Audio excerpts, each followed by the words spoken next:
you've got an infection period coming. And so it's NEWA.cornell.edu. Is everybody seeing my screen okay here? Yep, looks good, Liz. Yeah. Thanks, Heather. Great, thank you. The chat box, Mo, the one that you just typed in. We got you. So you're going to go to NEWA.cornell.edu, and the first thing I'm going to do is take a look across what we've got here for options. You can look at weather data from sites near you. There are about 47 stations in Massachusetts that are hitched into NEWA. John, if I'm off on that number, please feel free to correct me. And now, Heather, how many folks, do you have any in Rhode Island? I forget. We don't have any growers that have weather stations, but there's like 2 airports, and the Barrington High School has a NEWA site. Excellent. So there are some stations that you can look at. And so any station that is listed in NEWA, you can access this weather data for. There's various pest forecasts you can look at. I always look at the apple one, but there's a bunch of different stuff. You've got grape, blueberry maggot, you've got vegetable stuff in here too. This station pages, you can go to whatever state you're interested in, click on that state and pick a station from that state. We also have some crop management, some horticultural models in this thing. So you've got the apple carbohydrate thinning, frost risk, things like that. Now over here, you've got weather stations, sort of your support network for weather stations, whether you need to get a station, if something's gone wrong with yours, you would use this link here. There's also this help button here, and I'm gonna go ahead and click this and just show you what it does. Because if you're having a problem with NEWA, you would like to get into touch with NEWA directly, you're gonna hit this, support at Zendesk here, and that'll go directly to, I believe, Dan Olmsted, and they'll start a work ticket for you and work through whatever problem you've got and get you squared away on that. So going back to here, so what I'm gonna go over today is I'm gonna go to apple diseases, and I'm going to pick apple scab because we do have spore flying. Not much at this point up our way. And by the way, I'm in Greenfield, Massachusetts. So I'm about 20 minutes south of the Vermont border, just to give you a sense of my climate and where I'm at with spore and tree development. I'm actually going to use the Deerfield station because I'm, like most of us, at my house, and I don't actually have a weather station at my house. So I'm going to use the Deerfield one because it's the closest one to me. The date of interest automatically populates with the date or the day you're on, and then you're going to go ahead and hit calculate. So the first thing you see here is you're going to look at this green tip date. So yes, Andre, the snow has finally melted. The green tip date here, this is the first thing that you need to put in here to get the model to work. Green tip means that you've got potentially susceptible tissue. So check this date. It'll automatically populate for you, but it's not necessarily going to be the date that you experienced there. So go ahead and click in here and pick the date that's appropriate for your site. It will then cache that date, and next time you come in to use it, it'll be there for you. So this, to the best of my knowledge, is the date for Clarkdale. So that's your first piece of the model, is the green tip date, susceptible tissue.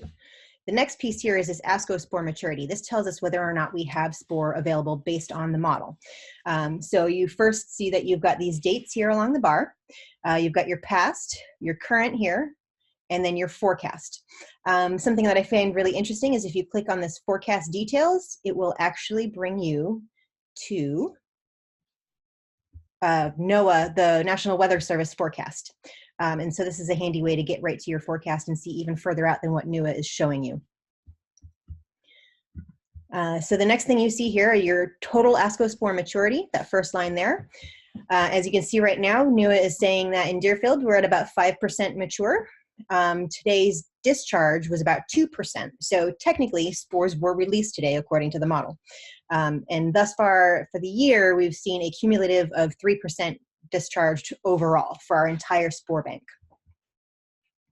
So that's the second part of the model. So now we've got our susceptible tissue from green tip with our biofix, and now we've got our an idea of what we have available for spore. So the next thing we want to know is whether or not we're actually going to have an infection event. And for that, we need that weather data. So here we've got, again, our past, current, and forecast. And so the very first bar is the thing that your eyes are generally kind of drawn to begin with. So you see that green, good, red, bad. Red means an infection event. Green means no event. So right now, in spite of all of the rain we had, we don't actually have an infection event up here in my neck of the woods. And then below that, you can see the average temperature, your leaf wetness, and your relative humidity and rain amount. Of course, leaf wetness contributes to determining whether or not there has been an infection. So what happens is, so it's interesting. So it did rain up here today. We got actually quite a bit of rain, but you'll see we don't have an infection event here forecast. And so in order for infection to occur, you've got to have, it's got to be warmer at longer. So you've got to have a certain amount of leaf wetness and a certain temperature in order for the infection to occur. We haven't really reached that here at this point. Also, we don't have much green tissue going on. We also don't have much spore. Further south of us, you're going to have a different situation, and you could be seeing warmer temperatures with more tissue, which I'm sure you are. And so right now, like I said, we do have spore available. We've got green tissue available, and spore season and scab season really is getting started and underway. And that's all I've got for NEWA.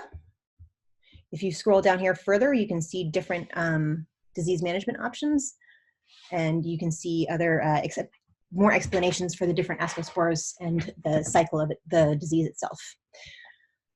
But I am done. Liz, go all the way down. All the way down? There you go.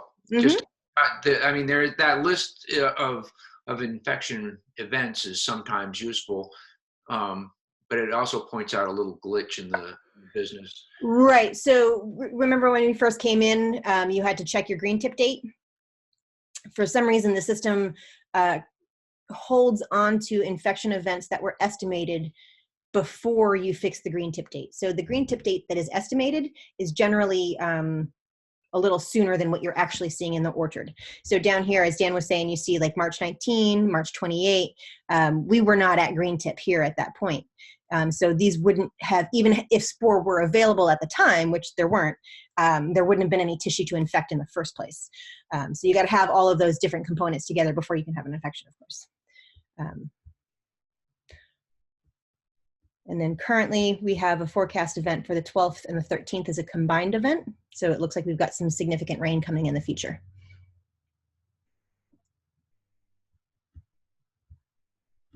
All right.